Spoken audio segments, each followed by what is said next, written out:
आप देख रहे हैं अल्फा डिफेंस हिंदी में आपका स्वागत है। आज के इस वीडियो में हम लोग बात करने वाले हैं स्ट्राइकर के बारे में। अलग अलग जगहों से इन्फॉर्मेशन निकल कर आ रही है कि आने वाले समय में इंडियन आर्मी स्ट्राइकर को अक्वायर कर सकती है और ये इन्फॉर्मेशन काफी क्रेडिबल सोर्सेज से निकल कर आ रही है। इशू ये है कि अगर बात की जाए 8x8 व्हीकल की तो ऑलरेडी टाटा कैस्टल भारत के पास में मौजूद है और अब महिंद्रा की तरफ से भी एक व्हील्ड आर्मर्ड पर्सनल कैरियर बनाया जा चुका है।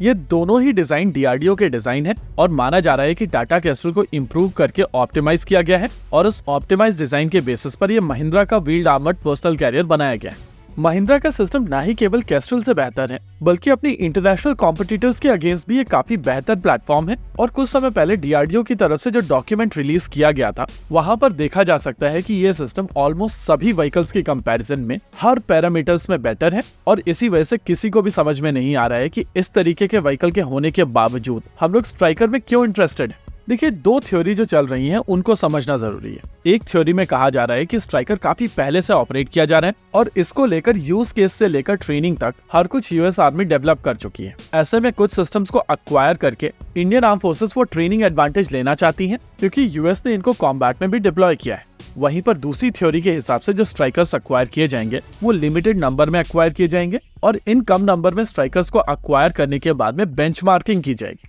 देखिए, इस बात पे कोई दो राय नहीं है कि परफॉर्मेंस के हिसाब से महिंद्रा के सिस्टम की specification on paper best specifications है, लेकिन एक परसेप्शन है कि over the period of time इस तरीके के सिस्टम की परफॉर्मेंस डिटोरिएट होती है और अलग अलग इन्वायरमेंट और टेरेन्स में इसमें काफी ज्यादा फ्लक्चुएशंस होती हैं। उस चीज को स्टडी करने के लिए आपको बेंचमार्क्स की आवश्यकता है और कहा जा रहा है कि वही बेंचमार्क्स अक्वायर करने के लिए स्ट्राइकर अक्वायर किए जाने। पर्सनली मेरा मानना है कि इन दोनों थ्योरी में जो रिक्वायरमेंट बोली गई हैं उनको यूजर, डिजाइनर और मेकर तीनों मिलकर अचीव कर सकते हैं और इसके लिए स्ट्राइकर को अक्वायर करने की आवश्यकता नहीं है अनटिल अनलेस यहाँ पर भारत और यूएस के बीच में कुछ और डीलिंग है और उसको ध्यान में रखते हुए यहाँ पर ये चीजें की जा रही हैं तो बात अलग है। लेकिन इसके अलावा कोई भी लॉजिक यहाँ पर समझ में नहीं आता है कि अगर आपके पास में अपना खुद का सिस्टम इंटरनेशनली अवेलेबल सिस्टम से बेहतर है तो आप इंटरनेशनली अवेलेबल सिस्टम को क्यों खरीदेंगे।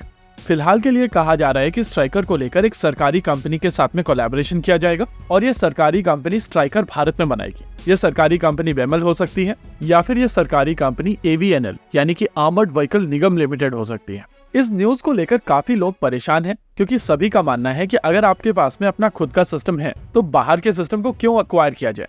कुछ लोग स्ट्राइकर के बारे में बात करते हुए मेक इन इंडिया को टारगेट कर रहे हैं और कुछ लोग टॉन्ट मार रहे हैं आत्मनिर्भर भारत को लेकर। ये सारी चीजें सही हैं, लेकिन मेरा पर्सनल मानना है कि इन सभी चीजों को लेकर टाइमिंग सही नहीं है। देखिए, इस बात में कोई दो राय नहीं है कि ये जो इन्फॉर्मेशन निकल कर आ रही है वो काफी रिलायबल सोर्सेज से निकल कर आ रही है और इसके सच होने के चांसेस भी काफी ज्यादा हैं। लेकिन हिस्टोरिकली जिस तरीके से हम लोगों ने भारत में मूवमेंट देखा है उस हिसाब से मैं आपको कहूंगा कि जब तक डील साइन नहीं हो जाती है तब तक आप उसको कंप्लीट मत मानिए। यूएस के साथ में ही अगर आप देख लें तो NASAMS 2 और V-22 ऑस्प्रे जैसे कई डील्स ऑलमोस्ट होते होते रह गई। वहीं अगर MQ-9 रीपर को लेकर बात की जाए तो ये डील काफी दिनों तक एक्सटेंड होते चली गई और फिर कहीं जाकर ये डील साइन हुई है। देखिए, अगर यूएस को डील देनी ही है, चाहे वो पन्नू के लिए हो या जीई के इंजन्स को लेकर हो, तो वहां पर बहुत सारे और तरीके हैं और उसके लिए स्ट्राइकर जरूरी नहीं है। इस पॉइंट ऑफ टाइम पर मैं आपको रेकमेंड करूंगा कि ये सारी इन्फॉर्मेशन कंज्यूम कीजिए, समझिए, लेकिन ओपिनियन आप तभी बनाइएगा जब इवेंचुअली ये डील साइन हो जाए। क्योंकि जब आप भारत में डिफेंस से रिलेटेड किसी भी इंपोर्ट की बात करते हैं तो वो तब तक पक्का नहीं है जब तक वहां पर डील साइन नहीं हो जाती है।